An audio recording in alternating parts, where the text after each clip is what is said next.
Good morning, everyone, and welcome to the December meeting of the Mountain View Computer Users Group. Welcome all.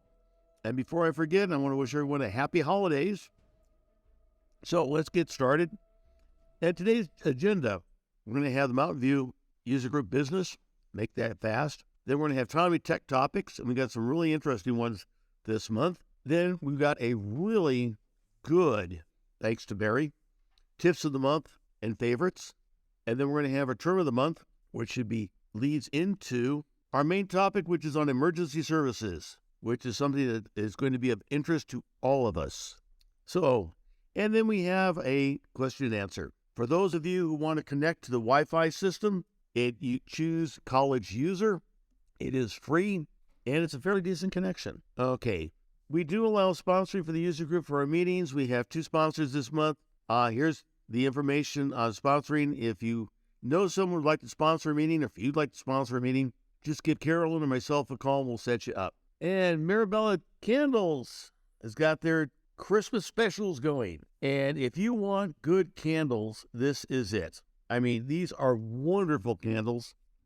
I've used them in the past. I'm waiting for my daughter to come back and tell me which one she wants. She's got candles all over her place. And I was going to get her one for the holidays, and she's not sure she needs another one. Okay, Carolyn, the candle lady, see her. They make great presents, by the way. And John Vino Photo and Video for all your photographic needs. That's me. Contact me if you have anything that you need, like family reunions, grandkids, great-grandkids, great-great-grandkids. Okay, user group business. Now, for those of you who don't know who the officers are, John Buno is our president. Now, I know the resemblance is not very good, but that is supposed to be me. And then we have 2 vice presidents. One is Mike McLean, and it looks remarkably like Mike. We have Barry without his Santa's hat. I should have put a picture of you in the Santa's hat for this month. I should have cut it. Yes, but that's what I was going to do. And then we have our treasurer, Carol McLean, and she has got our treasurer's report. $17.14 in checking. $525.31 in savings for a total of $1,422.45. Oh, we really have to look at that because I just made a deposit and it was yesterday, so. Oh, fantastic. Even out of that deposit, I forgot one thing, so it'll lose. Okay. At least $100 more than what I just said. Oh, great. That means we can survive for at least another month or 2. I'm going to be covering this again. I just want to point out to everybody that next month, January, we will be meeting in the other room, A102. They once again changed points of contact for rooms, and somehow it got dropped that we were supposed to have this room all through the year, but they scheduled somebody else in here, but we live with it. And then we have our webmaster. Now, Jim does in fact exist. I have this on very good authority. I get email from him almost daily, unless it's a bot. And it very easily could be. But there is a Jim Emmons. He does take care of our website for us, keeps it up to date. This is our website, MVCUG.org. Go up there for the latest information. We do keep this up to date. We also have a Facebook page. And something I did forget to put, it's not on here, facebook.com/MVCUG. We now have a YouTube channel. If you go up to YouTube and search for MVCUG, you will find our channel. And that's where all the videos are going to be from now on. If you've not gone up there and subscribed, please do. Because I am doing a lot of work on the videos, the past videos. You have videos of the entire meeting. You've got videos of the monthly specials. You've got videos of the tips and tricks, all laid out, all indexed. It really is turning into a good channel. But right now I only have 7 people subscribed, of which I think 4 of them are me. Oh, see, I don't know who they are. Is anybody besides Barry and I subscribed? I know, at least I haven't been able to figure that out. Charles Gluckman, I know, is another one. You are? Good. Okay. In addition to our online resources, we have hardware checkout, we have film and slide scanner, and a projector. Professional consultation discounts from myself and Barry. These are the phone numbers, and you can leave a message for both of us. And membership in our users group is $25 per household annually. September through August is our fiscal year.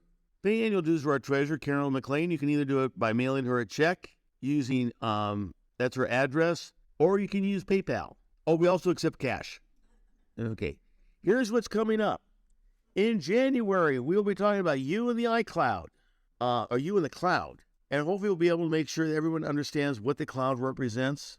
And in February, we'll be talking about something that's very important to all of us, backups.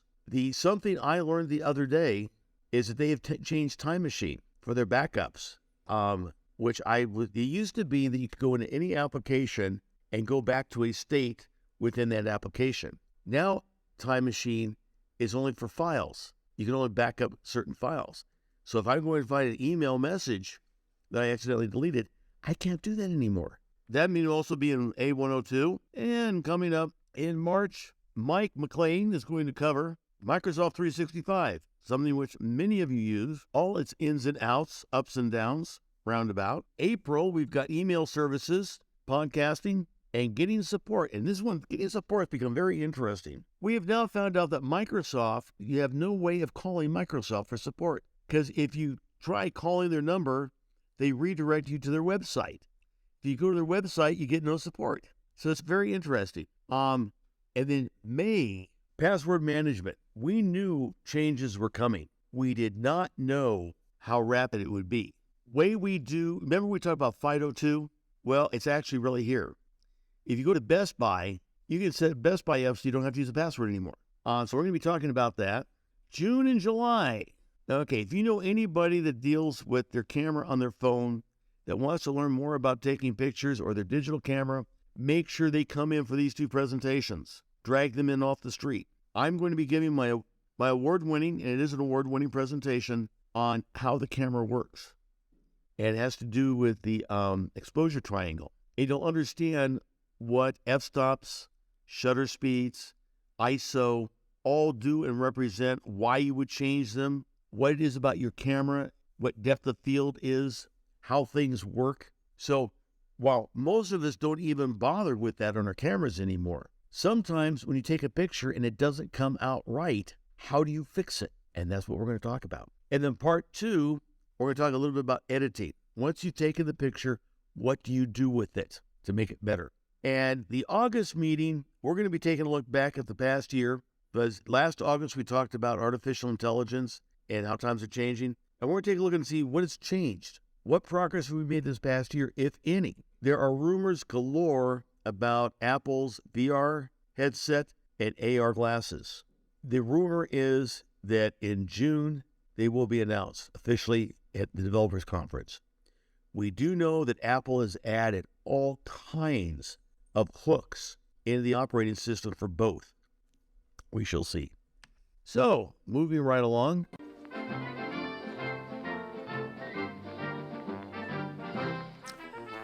What's happened this past month? Well, Apple's satellite services for emergency services is now operational, and we'll be talking about that. And I heard just yesterday the first report of somebody being rescued because of it. Somebody in Alaska in a snowmobile. Really? And that you have to be in the middle of nowhere. Snowmobile conked out. This is something we've all been worried about. Like if you go hiking and you don't have cell service, like, the Arizona Trail starts right down here in Palominas, goes all the way up to Utah. Most of the time on that trail, you don't have cell service. What happens if something goes wrong? What happens if you get eaten by a bear or attacked by a mountain lion or you're covered in rattlers? Who are you going to call? Up until now, unless you went out and bought a satellite receiver, and they are not cheap. Even to rent them is not cheap. You had no alternatives because your phone was worthless. Now, the iPhone has a service, and we'll be talking about this at great length, that works, okay? And now, many of you have been following, I know I have been, Elon Musk and Twitter, and there were rumors going that Apple had kicked Twitter off of the Apple Store, or going to. Well, as it turns out that Tim Cook and Elon Musk got together, talked about it. Tim said, we never had any intentions of kicking you off of, not at all. I don't know where this came from, but it wasn't from us. They had to stop paying for advertising either. Yeah. Went nowhere like that. So Apple and Elon Musk Twitter buried a hatchet that never existed. Now, one of the fun things that have come along is in the latest update, 16.2, you now have iOS 16 sing-along, which means if you go into iTunes, that you get a karaoke-style sing-along. So if you want to sing along with your music, as long as it has words to it, it's now there. By the way, you notice my cell phone, my iPhone this is a new feature of iOS 16 called Continuity Camera. It allows me to use the 4K camera in my cell phone as my webcam. Now, the camera that's built into my laptop is not that good. Never has been. So I now have an amazing camera to use for this. The only thing I have to worry about is to make sure that nobody calls me. Because if a call comes in, it disrupts it. That's why I use focus. And that's when my wife couldn't call me earlier, is I had focus turned on. I had focus set up so when I come to Cochise College, downtown campus, it automatically invokes it. That was the major things that happened this past month. Wasn't a real busy month, but lots of rumors on VR and AR. I have been following what people are projecting, and I don't think the projections of what they think is going to happen because they look too awkward in the user interface. I think Apple's going to come up with a better way of doing it than what I've seen, because it has you going out, flicking your hand in front of your face. That's all we need now. Is you go from your face in the phone now to you're flicking your hands all over the place. Any questions about the user group? Okay, we'll move right along.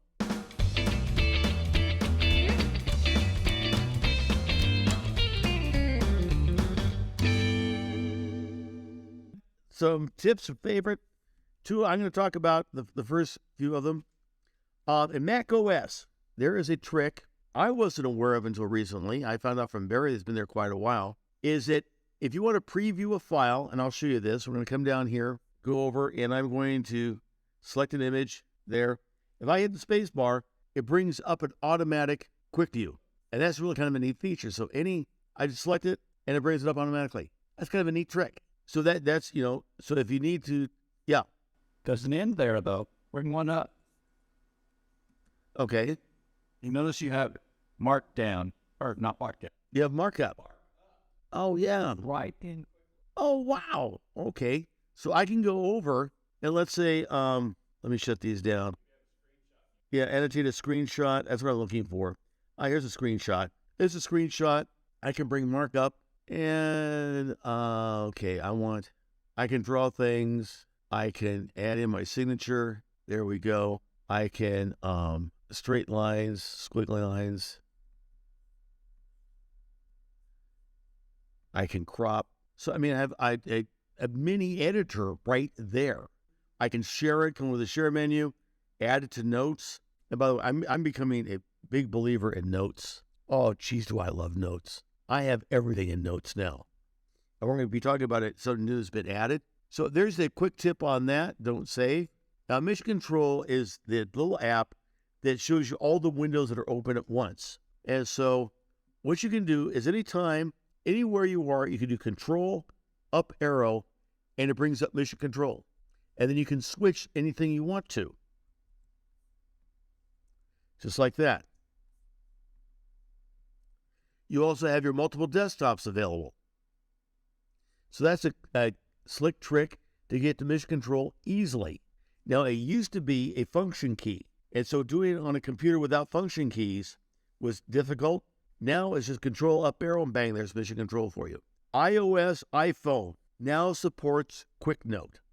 With iOS 16, they've added a new feature with notes, and that is the iPhone now has the ability to do a Quick Note. So we're going to be taking a look at a Quick Note added through Safari. Now, in Safari, to add a Quick Note, you go down to the Share menu, and you scroll down to Quick Note. This creates a Quick Note that's attached to the Safari URL that you were visiting. You can go in and add text to it, just like any Quick Note, and then you can save it. Now, if we go back to Quick Notes, we can see that it's there in Quick Notes. If we return to Safari, we see that it is now a slide out icon at the bottom showing that the note is there. That's all the quick tips I've got. Mike, do you have anything for Windows this month? Yeah, actually. something that just happened the last couple of days that I became aware of that I basically wanted to issue out a warning. And I'll probably be covering this more in either the backups or the Microsoft 365. A couple of things. One is apparently the major Windows update did roll out this month. It looks like I got both of them, which kind of confused the issue for me because I wasn't sure what was causing what. And it kind of reinitialized a bunch of things. All of a sudden, it looks like I've got a new computer that says, hi, you want to set this up, that kind of thing. Well, my Microsoft 365 came up with a, you want to set up backup to your OneDrive. So, okay, I've got 1 terabyte available. Why not? And I did that on my Windows 10 desktop. And it turns out I'd already done that on my Windows 11 laptop. Okay. A couple days later, I start noticing things look weird, look different. And my desktop on both systems are looking odd. Took me a while to figure out what was going on. Both of them were backing up to OneDrive.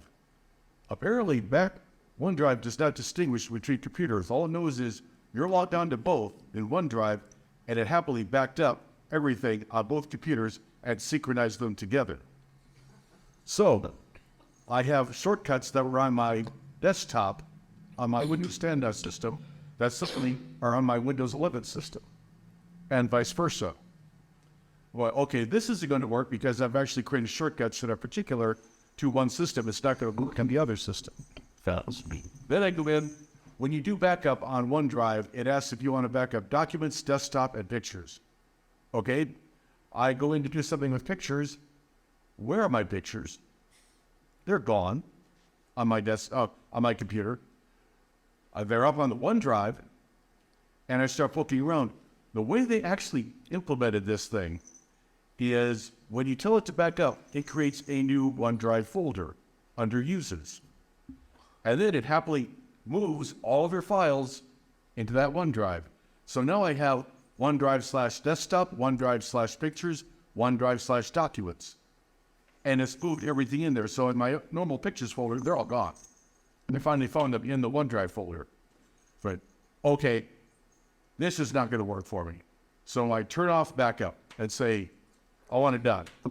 Are you sure you want to do this? Yes, I'm sure.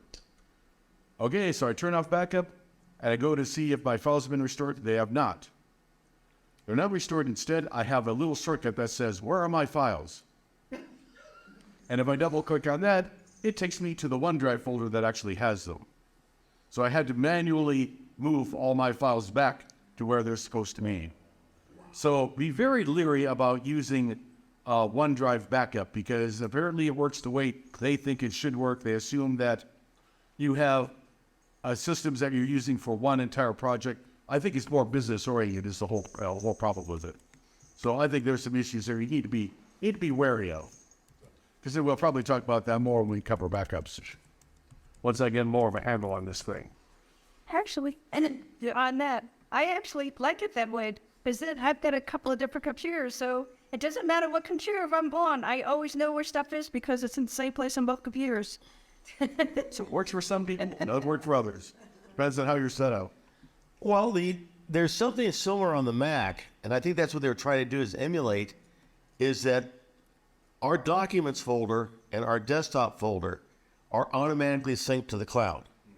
So regardless of what device you're on, you can get to those files. Now, you have to, so you just make sure that that's where you share documents. Put those actual folders in a different place, but I don't consider that a backup. No, that's not a backup at all. That's where they reside. There's local copies of a lot of the files as well as in the cloud. It synchronizes it, but what you're describing, think like it's just a way of synchronizing across devices, not really backing up of it and leaving it in place. Well, then once it's done all that, then it copies all up into the OneDrive. But my main thing is, first of all, on my desktop computer, I have a data drive, and I have a shortcut on the desktop that leads to that.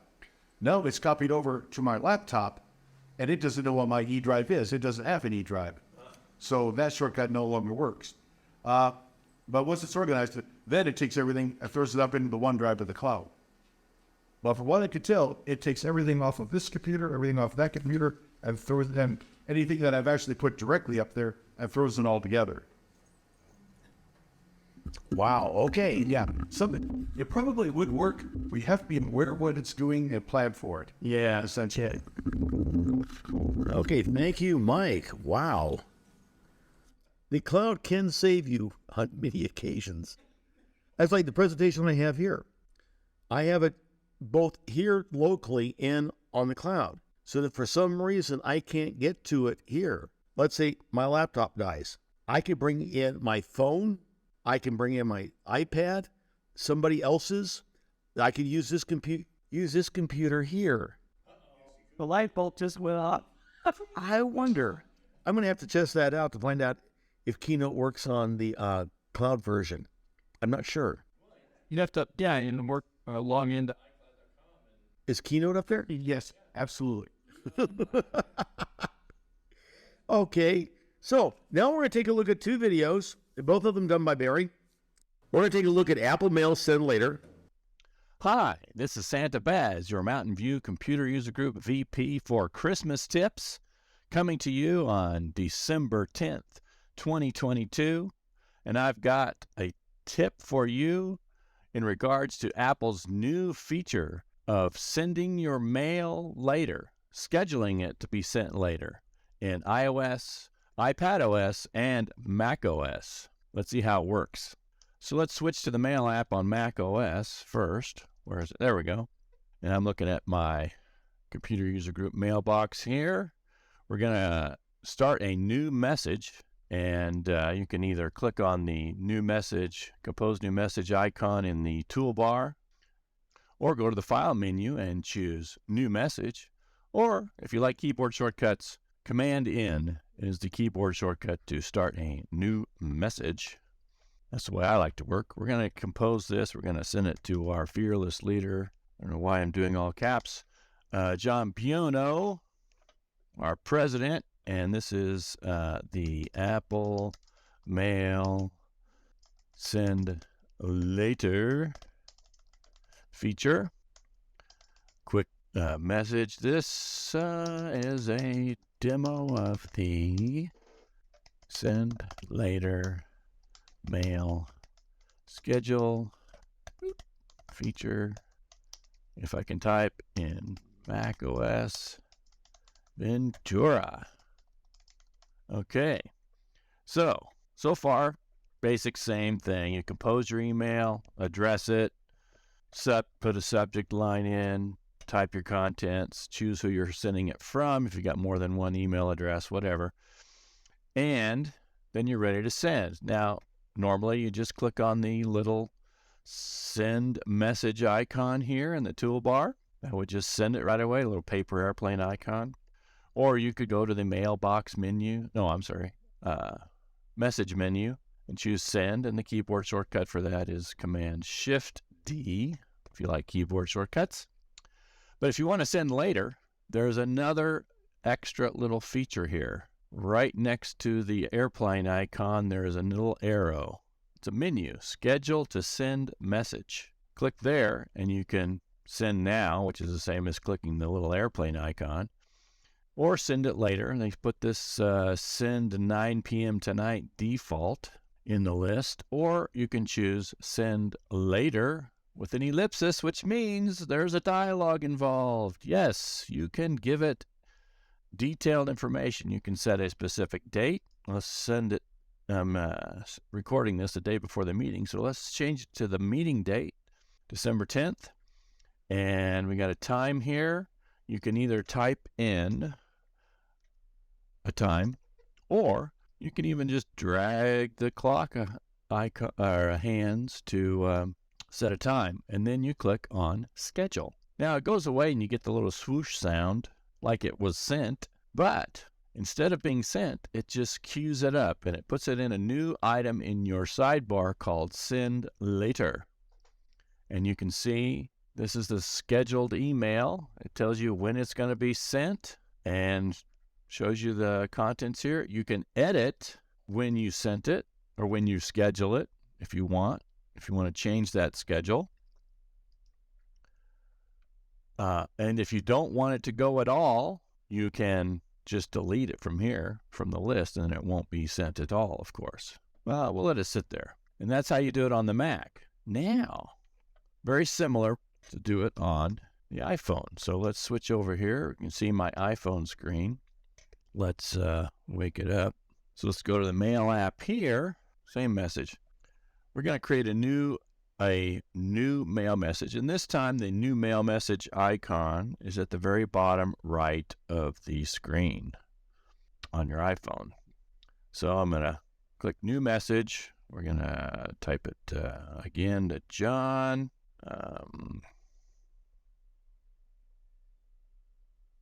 Test schedule.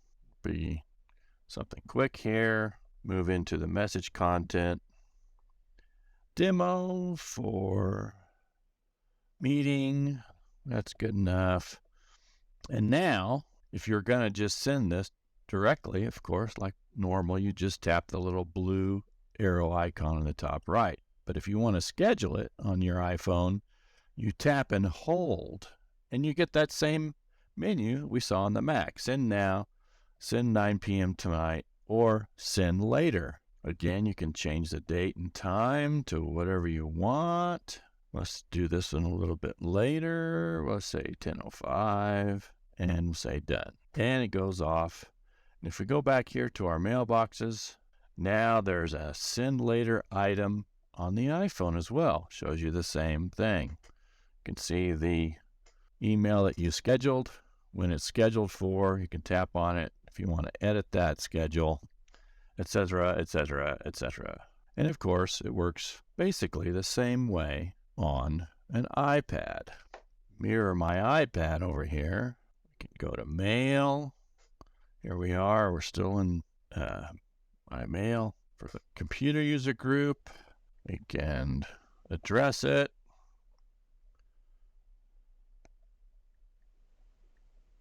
Send later demo. And let's see. I'll just paste that in there because I had prepared it ahead of time. Same thing here as on the iPhone. Tap and hold the little blue send icon with the arrow. Send at 9 p.m. tonight or send later. Again, you just schedule it the way you'd like to. Let's send it for 11:10. See what happens at the meeting tomorrow. There you go. That is send later in Mac OS, iPad OS 16, and iPhone or iOS 16 for iPhone. Mac OS Ventura. New feature in those three operating systems. Go back to the Merry Christmas screen and wish you all a Merry Christmas. See you next year. Hey there, MVCUGers. No, it's not next year yet. This is just a little postscript to the video tip about send later in Apple Mail. Forgot to mention that on each device that you schedule a mail, that device has to be on and connected to the internet in order for that schedule to be completed. So if you schedule it on your Mac needs to be on at the time that you have scheduled that mail to be sent and connected to the internet, of course. Same for your iPhone or your iPad. So the schedules are device dependent. Whichever device you use to schedule it, that device needs to be on and connected to the internet for that schedule to be completed. That's it. So once again, Merry Christmas and a Happy New Year. Later. I just realized, Barry, thanks to you, why the message didn't get sent out. But you did schedule this was not. Okay, I just realized I normally don't do this, but on this trip, I turned my Mac off when I left. When I came back and turned it on, I got this dialogue about send, and I said, well, just cancel it. It's been too long.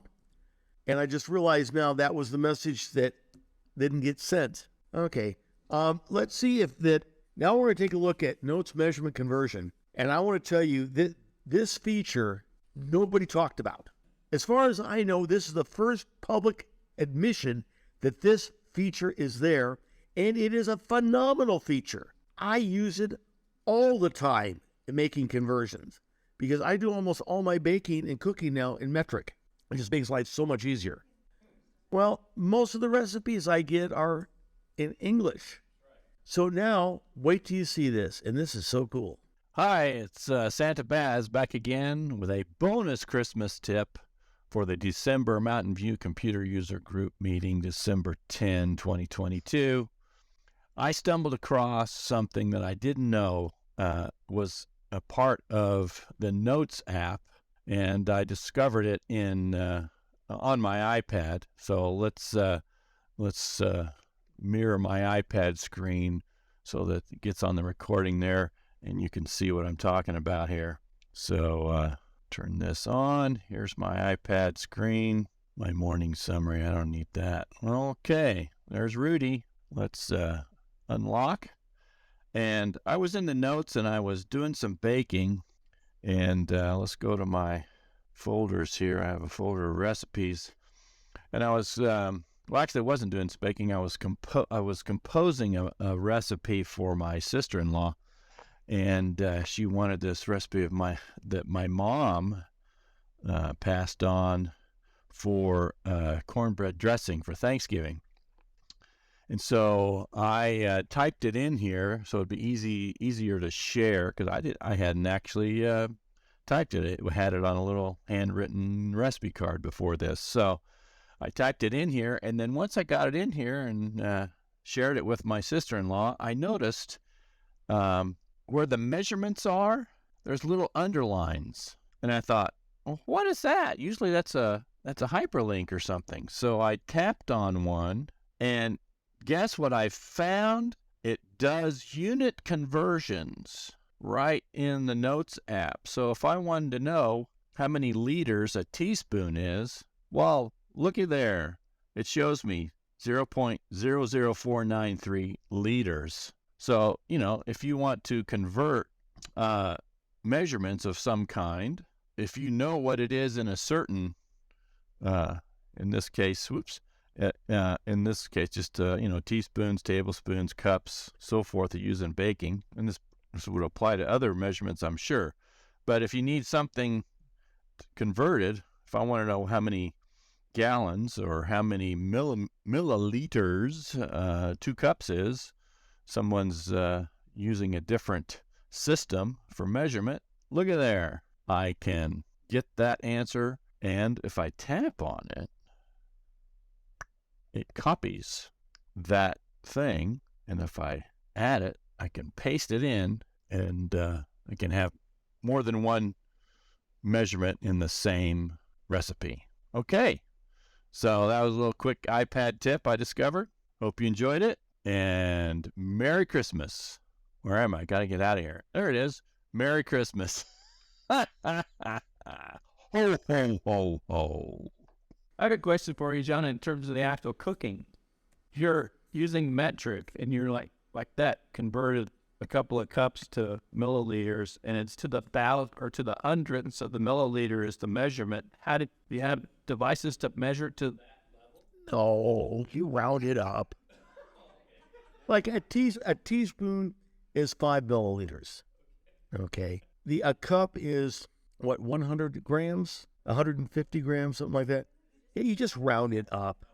Do we have any questions about your computers, any problems you're having? If there are no questions, we are going to take a break right on cue.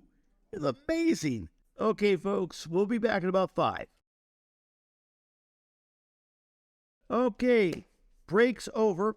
Now, before we continue on, what we're going to do is check mail to find out if Barry's message came through. We're going to go into mail, and yep, there's Barry's message. The delay said it came in at 9:55, just like it was supposed to. Well, it came in at 9:57. He sent it at 9:55. I got it at 9:57. Lexicon, term of the month, legacy contacts. If you do not own an iOS device, this is not going to be relevant because I do not know if there is a Windows equivalent or an Android equivalent to this. I wasn't able to find out. But if you do own an iOS device, you will do this before you walk out of this building today. You can read this offline. What it is starting with iOS 15.2, you can now stipulate legacy contacts. Now, what does that mean? That means you are giving permission in case something happens to you where these people are authorized to get into your iCloud account. So if you are like me, have many of my important documents in the cloud, if something were to happen to me, my daughter, my sister, and my wife have been authorized by me as a legacy contact. They can contact Apple, and Apple will let them in. This is super important. That's why I encourage everyone to store things in the cloud. And to alleviate some people say, well, this means that everybody can read it. Apple can't. The only person who can read your data in the cloud is you. And what they do is for the legacy contacts is they will go and reset the password so they can get in. Without that, because you normally have to go through a whole bunch of gyrations to get a password reset, to make sure it's you resetting the password. There's two-step authentication, and we'll talk about this in future methods. By the way, do you see the option, two-factor authentication? Use it. It stops cold people trying to get into your accounts. I have it set up on Facebook now, and once a week, I'll get a message from Facebook saying, hey, somebody, someone said, you've asked to reset your password. Here's the code to reset it. That was not me. No, that's somebody trying to get in, thinking they can pull the system to get into my account. Two-factor authentication stops it cold because you can't fake a receiving phone message. Not yet, at least. Okay, so that's what legacy contacts are. We'll be talking more about that in a bit as we go through. Definitely important. Back to time detective topics, but there's a related thing here that was just announced and probably going to go live week is that Apple has, I forget what they call it, they've added additional personal encrypted protection to iCloud. So you can choose to turn it on as an opt-in thing, but it gives you complete end-to-end encryption on things that previously Apple had the keys for if law enforcement asked for it, but turn this on, they can no longer provide that. It's completely only, and if you have that set up, definitely need a legacy contact set up so that if something happens, somebody can get into your account on your behalf, because even Apple can't even do it at that. I hadn't heard that. That's good to know. It's not on the Apple News site yet. There was a press release. There's a Apple News, the tech news pundit places reporting on it, but Apple's newsroom hasn't put up a story yet. So it probably it's going to be, I think it's part of 16.2 when it goes public. Yeah, the FBI was real mad about it. Yeah, that was it. Yeah, it's kind of I don't know, law enforcement's in a rock and a hard place. I mean, we want them to protect us, but we also want our data here, even from... Yeah, what I do is I'm going to actually read down here. The data may include photos. This is what the legacy contact will be able to get off the cloud. They include photos, messages, notes, files, apps you've downloaded, device backups, and more. Certain information like movies, music, books, or subscriptions you purchased with your Apple ID, and data stored in your keychain like payment information, passwords, passkeys, can't be accessed by your legacy contact. So that's important to realize. There's certain things they can and certain things like they can't get in your keychain. That can be disastrous. Let us continue.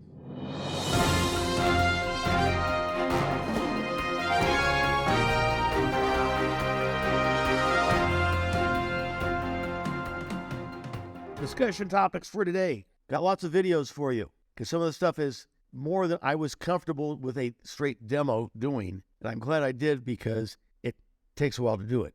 Okay. We're going to talk about your medical data. On your phone, there is medical data that you should keep updated. So if something happens to you, the medical personnel will be able to see what medicines you take, what allergies you have, all without having to get into your phone. Okay. So we're going to take a look at that first. Now let's take a look at updating the health data. First, open up your settings application. Then enter health in the search bar and open up the health section. And now let's go down and take a look at health details. This is all the details about you that should be filled out.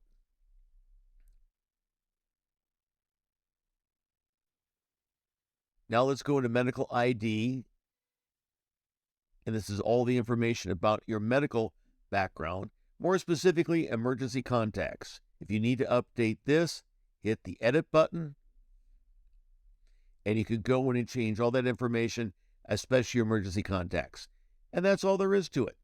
So that's on your iPhone. You can also do it on your iPad and on your Mac. Updating health information. It's a health app. I had to block, since this is going to be posted on the internet, I had to block out personal information. But it has all of my surgeries in there. It has all of my medication, everything, and use the health app to fill that out.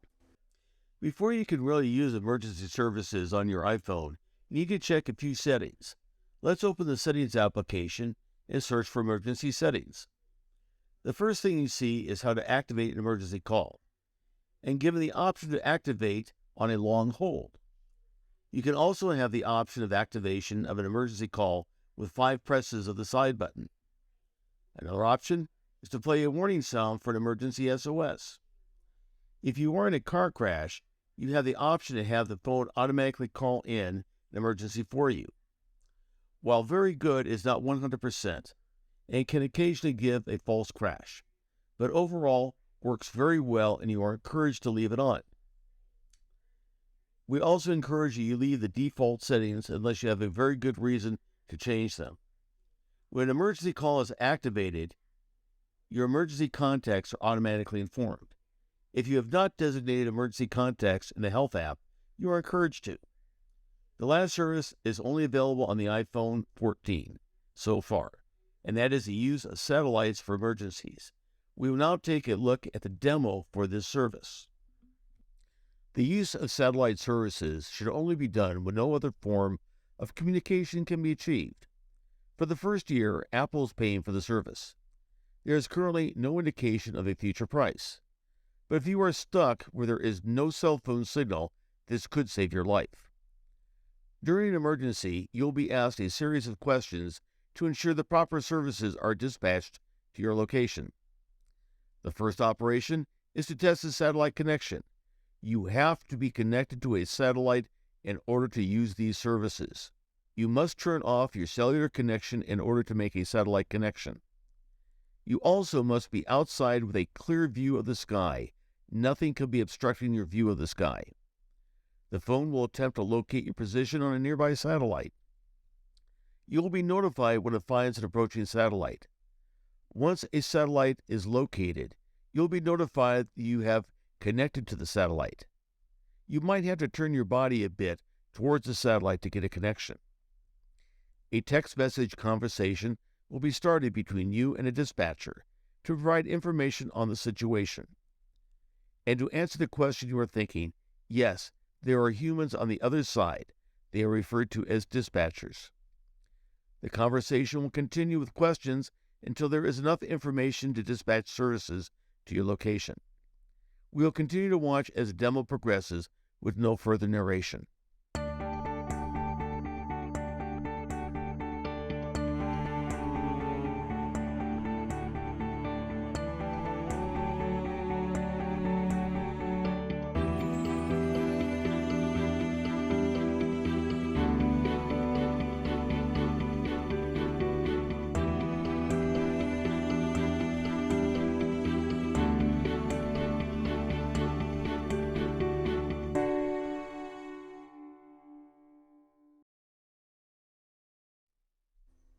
Yeah, Barry. He said that there was the first report of this actually saving somebody in the wild. One of the things that I had heard about that was that the emergency services personnel were really impressed with the accuracy and the amount of information that they received before they headed out. And, you know, the GPS coordinates that they received were like, you know, within feet of where this person really was out of snowpack or whatever. So it was very, very good. Yeah, one of the things very interesting about this is the accuracy they give it on this one is down to 1 square meter, which by law is as finite as they can get. The GPSs that you get with the satellite phones, these satellite hikers, is a 30-meter square. 30 meters is a pretty big area. So yeah, you can get pinpoint. Right now, Apple is not charging for this service. It's free. We don't know how much it's going to be, but I don't think it's going to be a lot, because unless it gets abused, if people start abusing it, which I don't think is going to happen, because people are so elated to have this. Because like, I've worried. I've been up, I was up here at Brown Canyon before they put in the new tower near there, and I couldn't get cell service out. I was saying to myself, what happens if I get bit by a snake? Okay, I can't contact anybody. Now, I will tell you, in putting this demo together, I first said, I don't have to be outside for this. I was indoors, can't get satellite. I said, okay, they're not kidding. So I had to go outside, and when you saw that the were green, that was me with my phone holding it. And, as the satellite approached, and I had to turn my phone until it locked onto the satellite. Now, you can't see that. Was it easy to do? Yes. Even my wife was impressed with how easy it was. If you can send a text message, you can use this. It was very impressive how they managed to get a satellite transponder or transmitter into the phone. It's got me beat, because normally they are large devices. So I don't know what Apple did, but it's amazing they did it. Okay, any questions on the satellite services? The big one coming up is the last one on the AppleWatch, and we're going to spend a lot of time talking about that one. The next thing is legacy contacts, what they are. We're going to go and take a look at setting it up. I've got a video on this one. Okay, let's take a look at the video on setting up legacy contacts. To update or establish your legacy contacts, the first thing you do is go to Settings, then select your name in the settings, then select Password Security, then scroll down to Legacy Contact.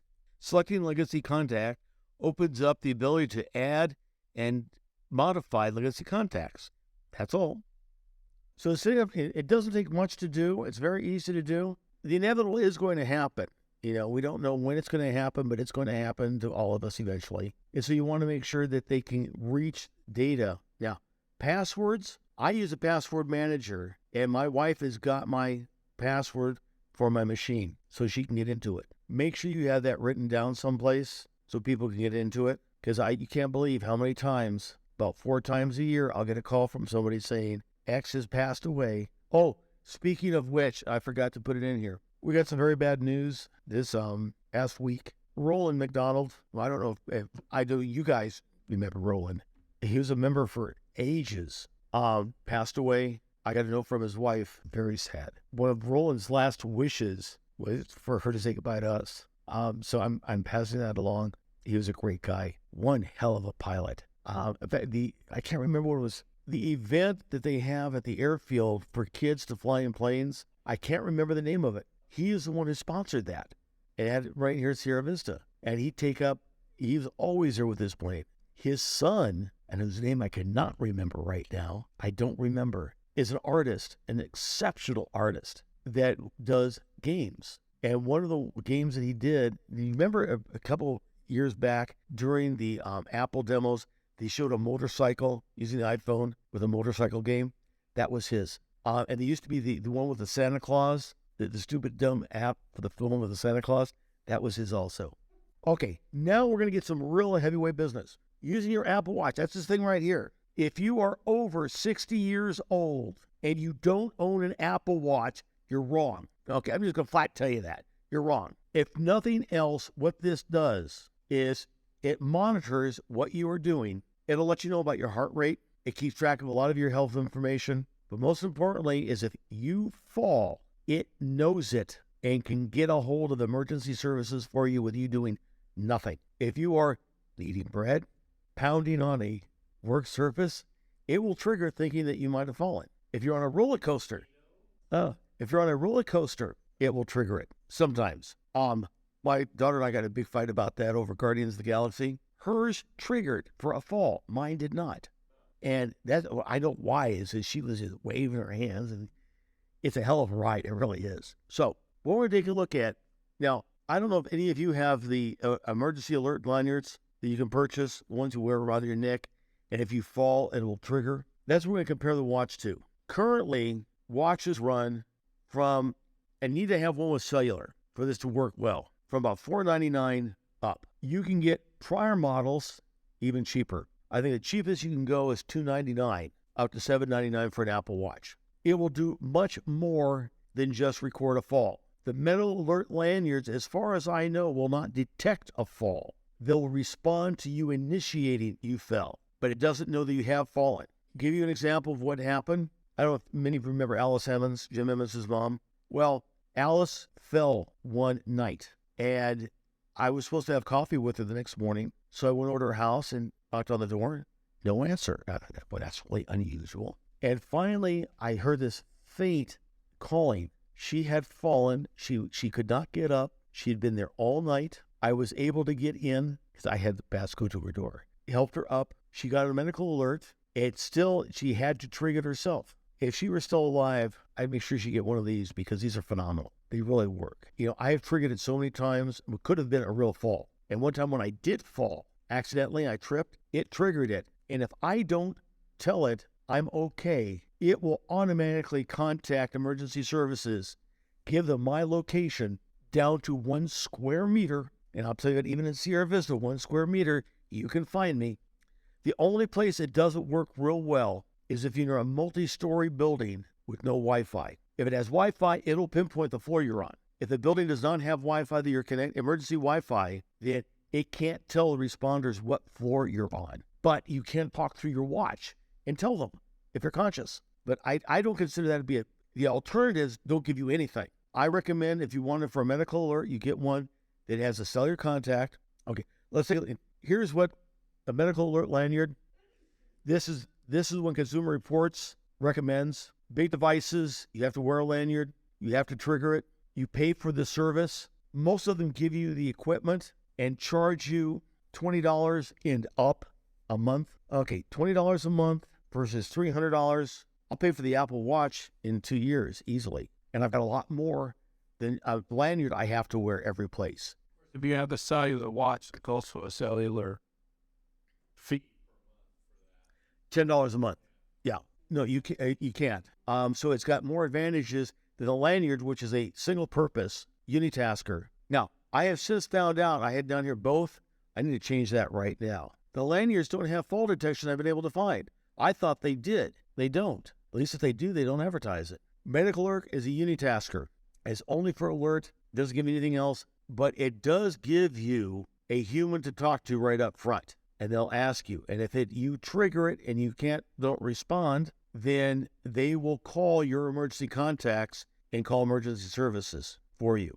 The cost ends up being very, very close. I swear, as a matter of fact, Bob, I don't remember him. He and I had a big discussion about this. You know, should I get an Apple Watch or the medical alert? Because he had a fall. He ended up getting it, the watch. It took a while to get used to it. It works, especially if you take a fall. You need emergency contact information. On your phone, and I forgot to put this up here. On your phone, if you trigger it, you learn to turn it off. It says there's the alert on there. Do you need emergency services? Well, if you tap that, you get all kinds of information for emergency services. If you're found with your phone unconscious, they can find out all kinds of things for you. That ended early today. I was expecting more discussion. Yeah, Mike. A little bit of trivia on that. I was contacted about being part of a health study because of certain medications I take. And when I was looking into it, one of the things they asked was, do you have an Apple Watch? I said, no. I said, okay. And I wound up getting into this. Basically, it looks like what the study is how will the Apple Watch monitor certain health conditions? And since I don't have one, I'm part of the control group. So instead of doing the Apple Watch, I'm physically telling them, yes, this is happening, or they're also monitoring my health app. Right. The iPhone as well. So this bring the condition of that. It's a 3-year-old study for 3 years. I agreed. I can't buy an Apple Watch. Oh, no. No. You know, the Apple Watch, you know, what I find interesting is that heart rate. For some reason, the doctor says not to be worried about it, but I quite often have a slow heart. I drop below 50 beats per minute, and sometimes as low as 40. The watch notifies me of it. And I also get above 100. What really bothers me is I'm sitting there doing nothing, and all of a sudden my heart is racing. It alerted me to talk to the doctor about it. And he said, how often is this happening? I said, well, maybe once a month. I said, don't worry about that. If it starts happening like once a week or once a day, come and see me fast. It monitors medication. This is really cool. You can set up in the new health app when to take meds. and it'll come up and say, it is time to take your meds. And you say, okay, I've done it. And you can schedule all your medicines to remind you. You seldom are without your watch. At least the only time I don't have my watch on is when I'm charging it.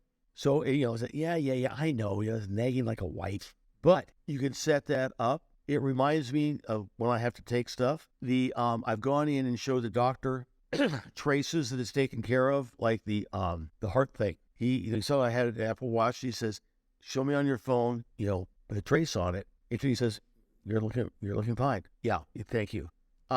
They are eventually you will get blood sugar. Now, right now, you have to have a separate device that works with your iPhone for blood sugar. The problem is how to do it without pricking and getting blood. They thought they had it 2 years ago. Blood obviously does real well on that. Blood sugar, they thought they had it. It went into extensive trials and only worked 50% of the time. Almost exactly 50%. Blood pressure, we should be seeing that next year, where we'll constantly monitor blood pressure, which I think is phenomenal.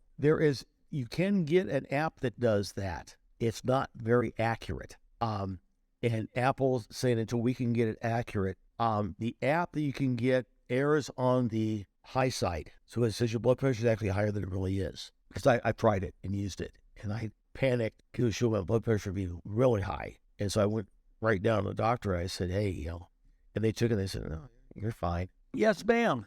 You do have to have an iPhone. It's a companion piece. There have been rumors that there'll be a standalone watch coming. It has not happened yet. But if you don't have an iPhone, you should. The advantage is... Let's spend our money for it. Well, here's my logic, okay? I go by the number of calls I get from people for support. I will get, on an average week, 4 to 5 calls for Android, all about the same problems, which is malware. On an iPhone, I've gotten this past year 2, I think, maybe 3. Rarely do I get one. And it's all about something, how do I do X? Or should I update this? Most of them come from the same guy. He's been a friend of mine for years. He and the iPhone do not get along at all. It's just, it doesn't think the way he does. In fact, he's the one who asked me this morning about the follow-up. Why am I getting these follow-ups? For ease of use, for lack of malware, for consistency of user interface, the iPhone is definitely the way to go. But the Apple Watch, definitely for health services by itself. As a matter of fact, I talked to my sister and I was asking her about it. She said, no, I don't need a damn Apple Watch, blah, blah, blah. And her doctor, she was in getting her yearly physical, and he wanted to know why she didn't have one. He said, why are you not wearing an Apple Watch? And he said, I want you to start using it. And her insurance, she got a 15% discount on her health insurance because she has one now. And she was, she called me up and she says, did you know this? Well, I have TRICARE and Medicare. She has a supplement, and I don't. It's from her old business, I think. They give her 15%. TRICARE doesn't care. But she got 15% just because she had the Apple Watch. And so she's trying to convince her husband now, hates iPhones with a passion. She has one because of where she worked at, she had it. But she actually ended up liking it. Carolyn. If the doctor recommended that you have this, then your insurance should be covering it. For the that's been a discussion, and the logic the insurance companies use is it's not a dedicated health device. It is strongly recommended, and because of that, we are giving you a discount. And with hers, it pretty much covers the monthly payment on an iPhone. But yeah, that point has been brought up, and there are circumstances I have heard about secondhand of insurance companies actually paying for it. The health study, because they said, we'll put you in a lot of the groups and either with an Apple Watch or without. And if you happen to not have an Apple Watch, we start to for the Apple Watch group, we will either basically loan you a watch for 3 years or buy one at half price. So that's kind of like... Medical field is getting more and more automated. I just went to the dentist a couple weeks ago, and he now has digital x-rays. The results are immediate. You take the x-ray and we look to the monitor, it's right there. There's been other digital x-rays around town. But for the dentist, he just put it in, and what his does is it examines your teeth and looks for problems and says, I think this may be a problem, and circles it. I thought, and he took a look at it and said, that's just a bad filling. How old do you think, how old is that filling? So you expect me to, well, in this particular case, I knew exactly how old it was. I got it when I was 11. I remember the exact tooth. So he said, it's old, very, very old. He says, it's still in that good a shape? I said, yeah. He says, well, that's actually quite commendable. Because in this case, it was true silver, as opposed to what they use now is it's not pure, an amalgam. Yeah. He says, that's probably why, but yeah, it triggered it because it didn't recognize it. I thought it's one hell of a big cavity. Okay, any other questions? Yes, ma'am. Good. You want to see? If you have Apple TV, there is a new musical called Spirited. It was a lot. I don't like Will Ferrell to begin with. Okay, so I wasn't going to watch it, and then I finally put it on, and I said, this is getting pretty good. And it ended up being a really good take on a Christmas Carol story. I do recommend people watching it. I was pleasantly surprised at how good it was. Or the trick I told everybody about, holding down the press key, the select button, it brings up a contextual menu, and you can clear out what's up next. In some apps, what's next or continue watching, it works. Others, it doesn't. Okay, any other questions? With that, we'll stop early today. I want to thank you all, and I want to wish everyone a happy holidays and a Merry Christmas, and we'll see you in the new year.